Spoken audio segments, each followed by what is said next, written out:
আমরা অনেক সময় চিকন শরীরের কাউকে মজা করে বলি চেঙ্গিস খান। কিন্তু জানেন কি চেঙ্গিস খান আসলে কে ছিলেন? তাহলে চলুন জেনে আসি চেঙ্গিস খান আসলে কে ছিলেন।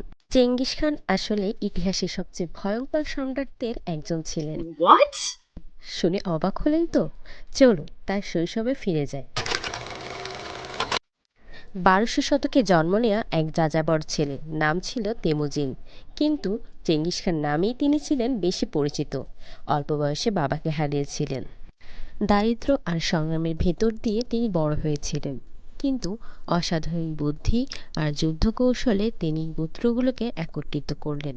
আর এরপর গড়ে তুললেন বিশাল মুঘল সাম্রাজ্য, যা একসময় এশিয়া থেকে ইউরোপ পর্যন্ত বিস্তৃত হয়েছিল। ইতিহাস বলে তার কারণে লক্ষ লক্ষ মানুষ মারা গিয়েছিল।